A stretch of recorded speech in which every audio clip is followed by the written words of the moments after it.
Hello, I'm presenting a tactile model of a multiple floor building to be used in an orientation mobility lesson with a young vision impaired student. My student's name is Carmen. She's 7 years old and has a significant visual impairment. She is visually impaired as a result of trauma or shaken baby syndrome. She is blind in her left eye and her right eye has an advanced cataract resulting in 400 visual acuity. Having a cataract means that her remaining vision in her right eye is very blurry and her eyes are sensitive to light and glare, and she may even see halos around lights. She does not see colors well since everything has a yellow tint. She's a bit slow academically but attends a regular classroom. The only special education services she receives are from a teacher of the vision impaired and from me for orientation mobility training. She has never received these lessons before. She's in a caring foster home situation. Both primary caregivers work. There are 3 older and 2 younger children in her home. Carmen lives in a suburban community in Tampa, Florida, and has always lived in a 1-floor ranch home. She is timid, personable, and shy. There are no school records to examine. She came to the United States from Honduras when she was 3 years old and lives in a largely Catholic and Hispanic community. The primary language in Carmen's home is Spanish, but she attends an English-speaking school and will be entering the 2nd grade.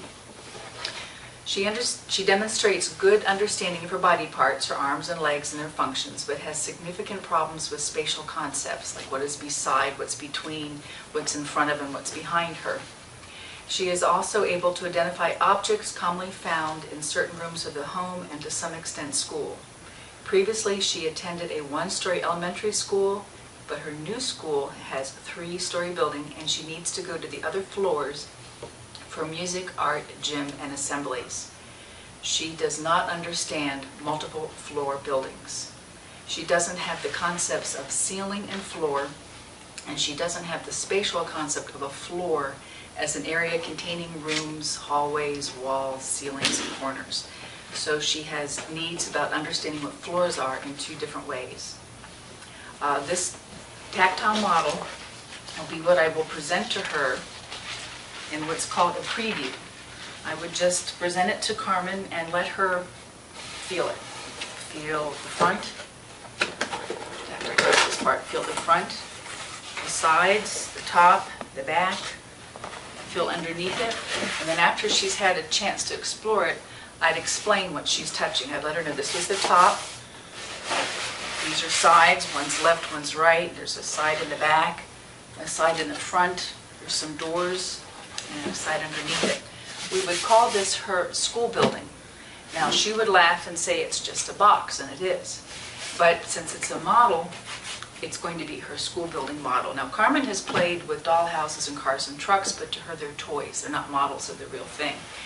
So I would ask her to feel the sides, and some of the sides are smooth and it's a little bit rough and smooth. And I'd ask her to count the number of smooth sides. She'd have to feel that several times, and she says there are 3. And I'll say, you're right. There's 3, these are windows, like the windows on your school building, and there's a floor that goes with each row of windows. Now Carmen knows a little bit about windows because when the light comes in, it can hurt her eyes. So she's aware that light can come in and people can see out of windows. Next, I would hand her this top box. I'd let her explore it, the sides, the top, the bottom. I'd ask her to feel the corners and say, this is what a floor would be like. A floor is just a big box that gets stacked one on top of the other inside of a building. I'd ask her to find the front and pull it down. As you can see, there's some little things there. I'd ask her to put her hands inside, feel the sides, the back, feel the corners on the outside, and run her hands on the bottom and the top. And I'd say if this were a real floor, she could tap on the floor and scratch on the ceiling. Every floor that's a spatial area has an area you could tap that you stand on, and above you would be a ceiling. I'd also ask her to find the pencil people. And these pencil people, I'd say this one is Carmen, the short one's Carmen, and the tall one is Mrs. Armstrong. And I say it would take 4 Carmen standing on top of each other to reach up to the ceiling. So we're going to go ahead and put the 3rd floor away. And I take these areas out, and I'd say this is the second floor of your school building. And I'd let her feel the sides, corners, put her hand inside, feel that part and that part. And then I would ask her, I said, can you find the sides? Can you find the front? Should be sitting where you are, the front and the back. And I'd say, and this would be the windows, so that you could look out. And then I would hand her these boxes to feel. I let her explore them. I'd say, can you find any of the doors? I said, the doors, things you can open and close to get into. I'd let her feel that. And I'd ask her what shape that is. Now, Carmen does know her shape, so she could tell me this was a square. Then I would give her these rooms, have her feel them, find the doors. She could identify this as a rectangle, and I'd say, now, if this was a floor in your school, you could put these rooms where you went to. So I'd let her put the floors in, and I'd say, now, make sure you leave some space for hallways so that children can go around to all their rooms. Then I'd direct her to put her hand in the lower right-hand corner, and I'd say, in a multiple floor building, there are steps and an elevator that go up and down to all of the floors. And I have created an elevator for her that I would give her. It's a box with a threaded pole so that she could go up and down. For her to know that a multiple floor building has elevators and steps so that you go up and down. So I'd ask her for her to tap the floor of the second floor, and I'd ask her to scratch the ceiling. Well, of course she can't, the ceiling's going to, so wait. Let me bring back the third floor. Here's your ceiling, and there's your floor. I said every floor is going to be the ceiling for the one below it. Now she's not going to understand that at first, but again, this is a preview. It just gives her an idea of what we're going to explore later. So I take away the second floor.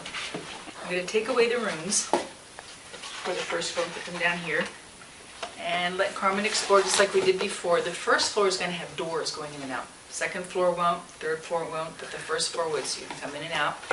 And like all the other floors, this doesn't have rooms, but does have the side walls, the back, the front, the corners, and I'd let Carmen feel all that. And also, she would be able to see that this is a bright color, but again, her vision's a little bit affected by the cataract.